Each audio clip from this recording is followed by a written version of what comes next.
নমস্কাৰ। আমি আজি আছোঁ কলতলি চৰত।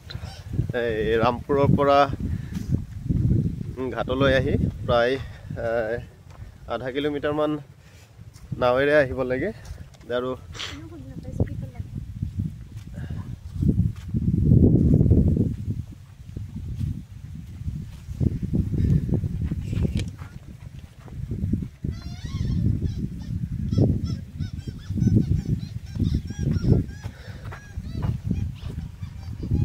এখন উপন্যাসৰ কাম কৰি আছোঁ, লা মেজৰ দিয়ানন্দ।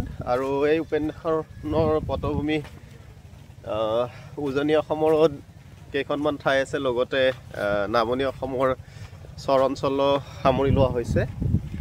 আৰু সেই উপলক্ষে আজি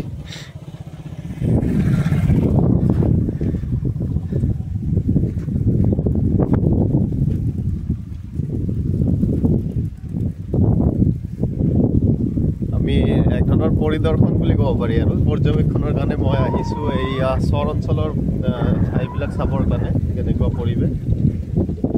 আৰু এয়া বৰ মনোৰম ঠাই। এতিয়া আমি গৈ আছোঁ কলতলি চৰেৰে পেৰা ধৰাৰ পিনলৈ। আৰু মোৰ পটভূমি আছিলে বিশেষকৈ ভাঙোনামাৰি, কিন্তু ভাঙোনামাৰি ইয়াৰ পৰা প্ৰায় ইয়াৰ পৰা নহয়, ঘাট এটা বেলেগ আছিলে। আৰু যিটো ঘাটক কোৱা হয় কাপলাবাৰী ঘাট, তাৰ পৰা নাৱত উঠিব লাগে। এনেকুৱা মেচিন নাও, এইবিলাক পিছফালে আমাৰ মেচিন নাও আপোনালোকে দেখিছে। আৰু এনেকুৱা নাৱেৰে গৈ 2-3 ঘণ্টা বুলি ক'লে এতিয়া ভাঙোনামাৰি চৰলৈ পিছত যাব লাগিব। এতিয়া সদ্যহতে আমি আজি এইখিনি ঠাই চাই লওঁ কেনেকুৱা। আৰু দেখা গৈছে মানে শস্য খেতিৰ কাৰণে বৰ ধুনীয়া ঠাই। আৰু ইয়াত সাধাৰণতে আমাৰ যিখিনি চৰৰ বাহিৰৰ বাসিন্দা, সেইখিনিত থকাটো কিছু বাৰিষাৰ দিনতে হওক বা বিভিন্ন সময়ত কষ্ট অনুভৱ কৰিব। কিন্তু যদি আমাৰ প্ৰাকৃতিক পৰিৱেশৰ পিনৰ পৰা চোৱা হয়, বৰ সুন্দৰ চৰাই চিৰিকটি আৰু শস্য খেতিৰ কাৰণে বৰ ধুনীয়া এক পৰিৱেশ।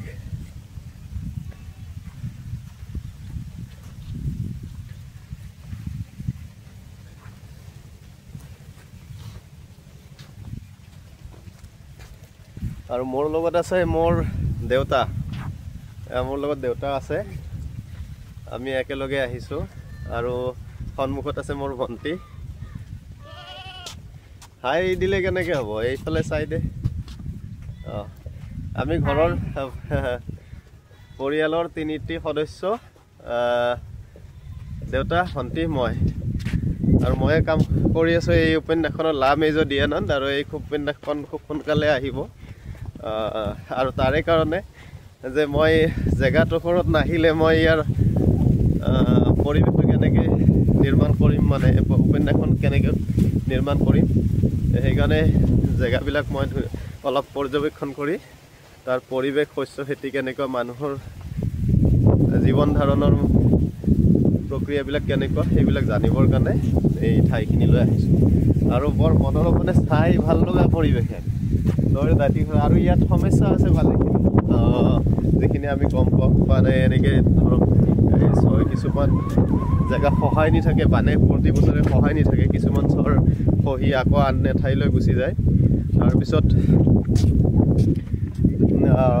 ইয়াৰ বাসিন্দা কিছু আকৌ আঁতৰিব লগা হয়। কিছুমান চৰ বহু বছৰ ধৰি একে ঠাইতে থাকে, কিন্তু কিছুমান ঠাই সহায় নিয়ে। আৰু সহায় নিয়াৰ পিছতে এই যিখিনি মানুহৰ ভূমি ব্ৰহ্মপুত্ৰত যায় বা চৰবিলাক উঠি যায়, তেতিয়া আন এঠাইলৈ আকৌ স্থানান্তৰ হয়। আৰু বিশেষকৈ ইয়াতে বিদ্যালয়ত আমাৰ যিখিনি চৰৰ বাহিৰৰ শিক্ষক দেখা যায়, তেখেতসকলে মই বিশেষকৈ মোক ইয়াতেই চৰতেই ট্ৰেন্সফাৰ দিছিলে। পাছত মই জইন কৰা নগ'ল, কিন্তু কিছুমান সমস্যা মানে ভুগি আহিছে। যেনেকুৱা নাৱত কিছুমানতো 2 ঘণ্টা 1.5 ঘণ্টা নাৱেৰে যাব লাগে। আৰু তাৰ পাছত আহি ছাত্ৰ ছাত্ৰীৰ ক্ষেত্ৰত, পঢ়াৰ ক্ষেত্ৰতো কিছুমান এতিয়া মই বিশেষ বিস্তাৰিত নকৰোঁ সেইবিলাক ক্ষেত্ৰত, যিহেতু আমি পৰিৱেশে চাব আহিছোঁ।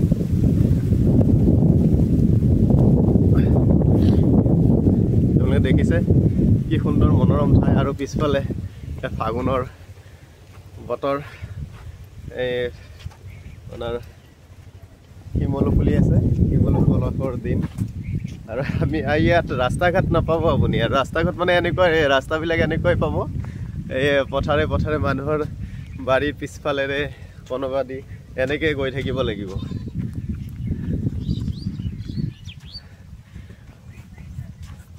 আৰু জনাব কেনেকুৱা পায় ঠাইবিলাক আৰু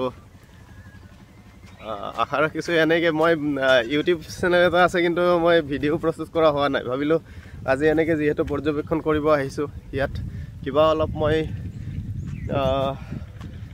ভিডিঅ' কৰি সেইখিনি হয়তো তাত পোষ্ট কৰিবও পাৰিম একেলগে সেই উপলক্ষে কৰিলোঁ আপুনি কেনেকুৱা পায় জনাব পৰিৱেশবিলাক কেনেকুৱা পায় জনালে এইখিনি চৰ অঞ্চলৰ ঠাই আমি এতিয়া এটা চৰত আছোঁ আৰু এইটো কলতলি চৰ সন্মুখত আগত আৰু পেৰাধৰা চৰ আছে তিনিটা চৰ আৰু এটা কি চৰ আছিল নাম কি আছিল পেৰাধৰা কলতলি আৰু মৌচুমী কি চৰ আছিল আৰু এটা মই নামটো পাহৰি দিলোঁ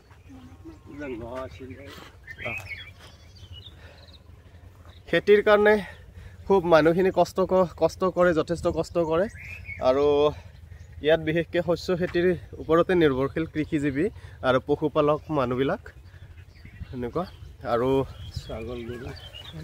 আগত আকৌ ভিডিঅ' প্ৰস্তুত কৰিম এতিয়া সদ্যহতে আমি এইটো ভিডিঅ' ইয়াতে সামৰিছোঁ আৰু ঠাইবিলাক দেখুৱাম আমি আশা ৰাখিছোঁ আপোনালোকে সঁহাৰি জনাব নমস্কাৰ ধন্যবাদ